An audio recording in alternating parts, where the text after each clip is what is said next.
It's almost playoff time in the WNBA, and Cassandra Negley and Ice Young, are so excited to break down what playoff picture can look like for the W. There is no doubt, Cass, that after the Olympic break, the W season, the talent, the gameplay, everything has taken a notch up.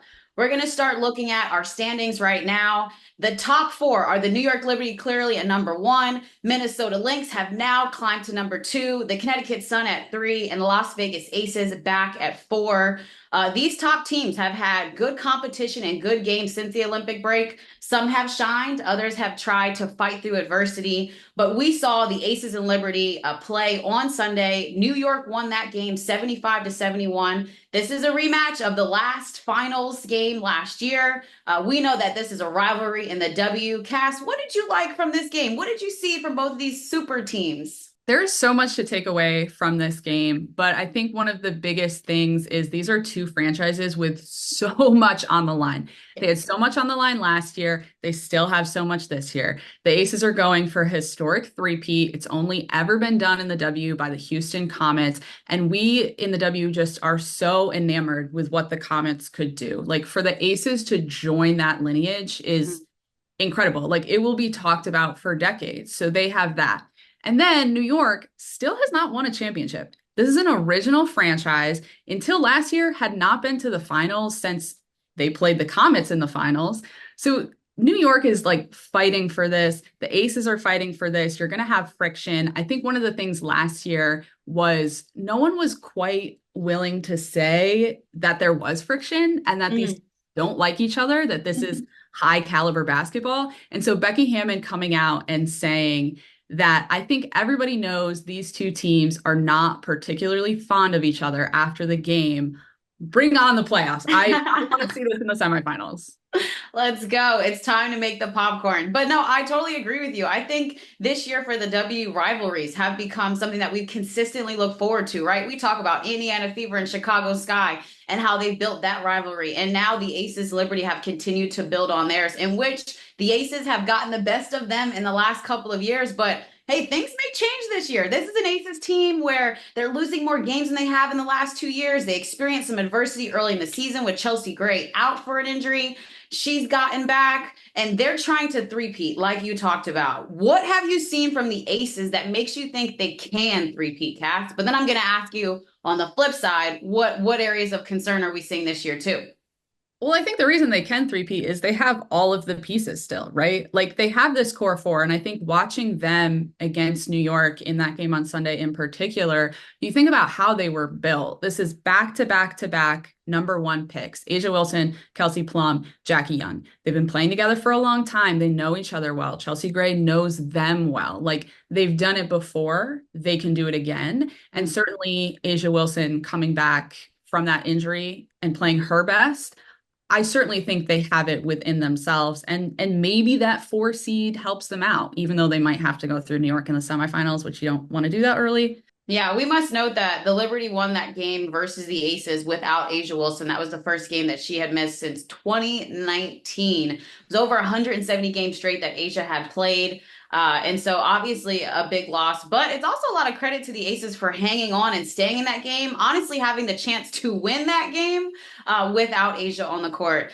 For me, I think the area that you talked about, they have all the pieces, right? Offensively and defensively, they have all the pieces. They have pieces that are starting in their big four, and they also have pieces off the bench. I think for me, one of the improvements is playing more of the bench players. We have seen such good minutes out of Megan Gustafson, Sydney Colson recently, even in that New York Liberty game.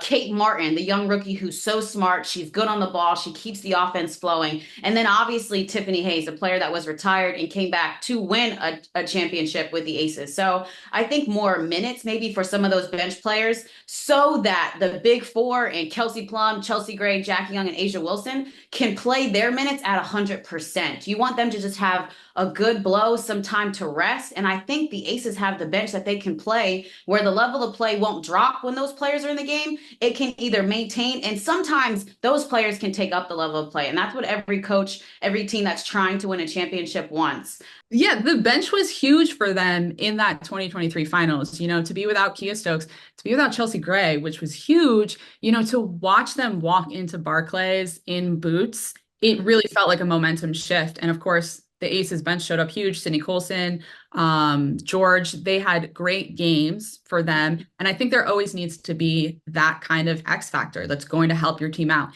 In 2022, Chelsea Gray was unconscious. Like she could not miss. She was so clutch. Who or what do you feel like is the X factor for them this year? I think the X factor for them this year is going to have to be Jackie Young. Obviously, we know what Kelsey Plum continues to do in her consistency this season. Asia Wilson, Chelsea Gray, and still making her way back from that injury, feeling 100% and getting to know what she can do. But for me, it's Jackie Young. Jackie Young before the Olympic break was averaging 18 and a half points per game. Jackie Young after the Olympic break is averaging 11 points per game. I just feel like she has to score in double figures consistently and also continue to facilitate to her teammates. At one point, she was leading this team in assists. To me, she's the X factor on the perimeter on both sides of the basketball. Curious for you if it's someone else for the Aces. No, I think it's Jackie just because we've seen such a different side of her. I think the Olympics just make everything weird. But I don't know. I'll be interested to see what or who it is for a team that, as we just went over, like still has all the pieces, has a great bench. What is going to be what sends them to the finals? Yeah. Well, the other team that we're talking about going to the finals is the New York Liberty. They're the number one seed this year. Recently, in their last game, Benijah Laney Hamilton suffered an injury. And so we talk about these super teams and teams need to be healthy this time of year. Obviously, for the Aces, it's getting Asia Wilson back. For the Liberty, it might be getting Benijah Laney Hamilton back. But what have you seen from the Liberty that possibly could allow them to clinch their first WNBA championship? Sabrina's play, as we've talked about, has been huge this year. And I think you could really see that in that game with the Aces. She didn't Hmm. have her most efficient game. She wasn't hot early. And I think as we talk about X factors, she can really be an X factor. Can she average more in the playoffs than she's averaging now? Can she hit in the lane and hit those deep threes that bring Barclays to their feet in a way that will open up the offense for New York? New York was able to control the paint with JJ, with Stewie, but that's because Asia Wilson wasn't there as a defensive backstop. So I think in the playoffs, it will be, can Sabrina lead that backcourt, especially if Benijah is not available? Yeah, I totally agree. I think Benijah just changes the defense concept, right, of the Liberty and what they can bring, how they can pressure and guard. For me, I think it's the efficiency of Jonquel Jones this season that has been so crucial to the New York Liberty. She is shooting third in the WNBA in field goal percentage above 56%. JJ averaging almost 15 points and 9 rebounds. I just think she's continued to show us that she's willing to dominate in the paint, game in and game out, if that's what her team needs. And so for me, you talk about, different matchups and could the Aces possibly face the Liberty in the semifinals? JJ to me is that X factor. Can she bring that inside presence that almost no one in the league right now can match at a high level, especially with her at 6'6"? But the New York is a super team. I mean, this is a team that we were talking about. They put their whole roster together. They're listed as super team. Is this their year where it's their championship to lose? Can we say that? I think so. I mean, they've led the league this year, right? They've been the most consistent. They have all of these pieces that they've put together and they ran back this year to try and win a finals. And I think one of the other things that stood out in Aces New York was kind of what Kelsey Plum had called them out for last year. In the game, Las Vegas was at its best when they were sharing the basketball, popping it around, getting those hockey assists, because I Mhm. love me some hockey. And that's what the Liberty sometimes we're not always great at. Kelsey Plum had said they don't play like a team. They didn't have the chemistry that the Aces had. Well, you're in year two. You've been working on your chemistry the entire year. You've led the league. I think if you don't win the finals this year, barring anything crazy, like an injury that has an asterisk to it, it is theirs to lose. Yeah. Yep. I completely agree with you. And I think that New York, with what they've done this season at 29-6, I think that they can win a championship. I think that is well within their reach. It's just a matter of them putting together the games and the series that they need to, and hopefully staying healthy, and Benijah Laney Hamilton being on the floor for them. All right. Well, moving on to our teams that are in the bottom half right now, going to the playoffs in 4 through 8 spots. We talked about the Aces are in fourth, Seattle Storm, 21-14 on the season. They're in fifth. The Indiana Fever, the hottest team in the league right now, literally by stats and how they've been playing after the Olympic break, are 19-17. And you have the Phoenix Mercury right below them in seventh place. And the Chicago Sky, I mean, fighting tooth and nail for eighth spot. You got the Dream, that's a game right below them. We'll talk about who can get in that last playoff spot, but we've got to start with the Fever, who are hot, who have clinched a playoff spot since 2016. Where do you rank them in terms of where they've been playing their basketball since the Olympic break compared to the rest of the teams in this league has? I think it would honestly be like third or fourth. I agree. They've been playing so well. And I think this is a team that is not going to win a game wire to wire defensively. They're always going to outscore teams. They just don't. We had talked about chemistry with the Liberty. They don't have the defensive chemistry to play on a string the way more experienced teams can. But what I've liked recently is Lexi Hull is not only hitting those threes, just such key defensive plays late to make, that final play that's going to give you just eking out a win. Yeah, I think with the beauty in the Indiana Fever is the youth on this team and how you continue to see young players get better game after game. In fact, I think there are 4 young players on the Fever right now that are playing their best basketball they've ever played. Aaliyah Boston coming off a career high, dropping 30. Caitlin Clark getting her second triple-double in the W. You mentioned Lexi Hull and what she's brought defensively. We already knew she could shoot, but what she's brought defensively. And then we would be remiss if we did not talk about Kelsey Mitchell, who easily could have been a player of the month in the W because of her production last month. What's exciting for me is just all of those players playing their best basketball. They look like they're having fun. And where they are in terms of stats in the league is ridiculous, guys. They have grown to first in field goal percentage, third in points per game, and third in three-point shooting percentage. They're fourth in assists per game and rebounds per game. You put all those things together, they have to be a top 5 team in the league because they're producing those numbers as such. Turning into playoff time, Cass. Yeah, your thoughts. Well, I don't know if this stat still stands because I looked at it last week for a story, but Kelsey Mitchell and Caitlin Clark were ranked second and third, I believe, in points scored per game since the Olympic break. That is wild for your backcourt to have that. And shout out to Kelsey Mitchell. She's in her 7th year, so not quite as young as the rest of the players, but to finally reach the playoffs, she stuck with it in Indiana. So special for her to have this group around her and be going to the playoffs. Yeah. Well, who will they play in the playoffs, right? Obviously, right now, there's a decision to be made. It could be the Connecticut Sun. It could be the Minnesota Lynx. Who do you feel like is a better matchup for the Fever? I still don't know. I do lean towards Minnesota. I think the way they were able to heat up against the Lynx from 3, I think was impressive. I don't know, how well they're going to be able to handle Alyssa Smith and Brianna Jones and, the length of DeWanna Bonner.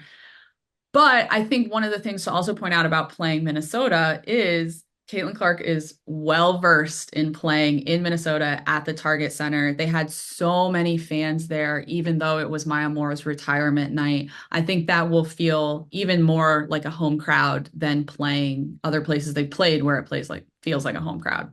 Yeah. I mean, as of right now, the Fever and Lynx would meet in a 3-6 series. They beat the Connecticut Sun in their last game, of the series round. And they beat the Connecticut Sun at their full strength, right? The Fever also have a win over the Lynx, but that was without Nafisa Collier. And so I think when you look at it, both teams are kind of evenly matched. I actually do think that the better first round matchup for the Fever would be the Sun.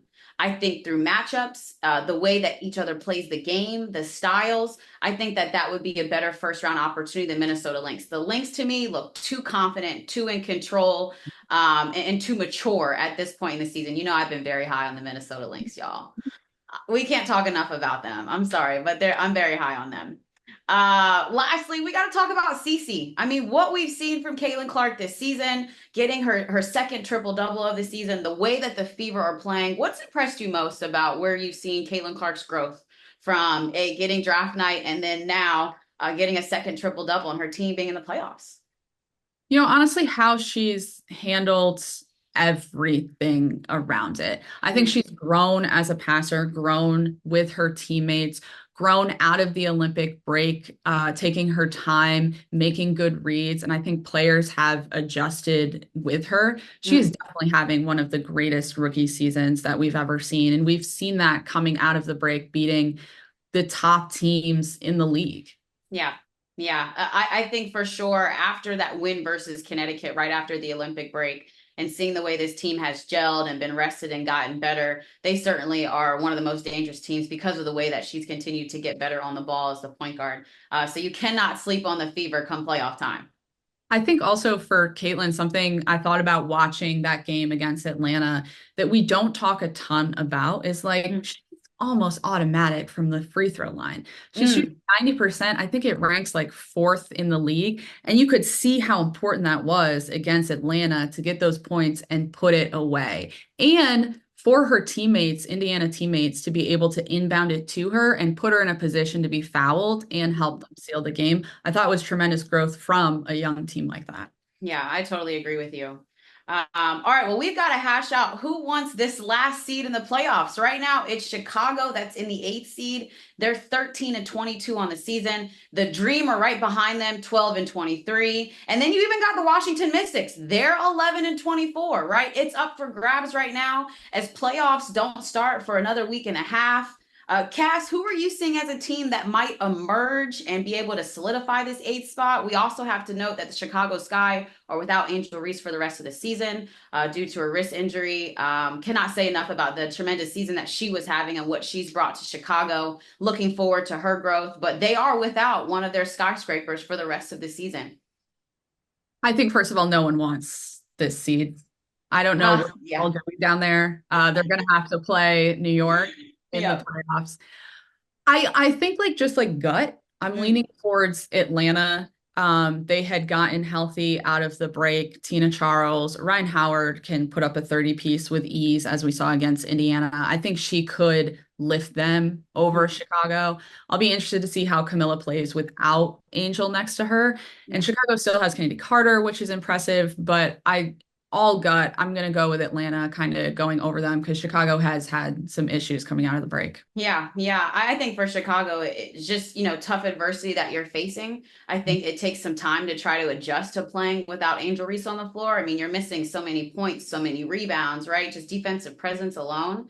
But I do think that they could have the team to solidify and get a couple of games in before the stretch that they figure it out. I've seen really good things from Isabel Harrison, Michaela Onyenwere, and Camila Cardoso. And continuing to feed Camila Cardoso is only going to allow her to be a better presence on the floor. She's only getting better every time Steve steps on the floor. WNBA playoffs start September 22nd. Which team will secure the eighth spot? Will the Aces three-peat as champions, or will the New York Liberty win their first championship? Or will there be a sleeper? Hint, hint, the Lynx. Who knows? Are they a sleeper?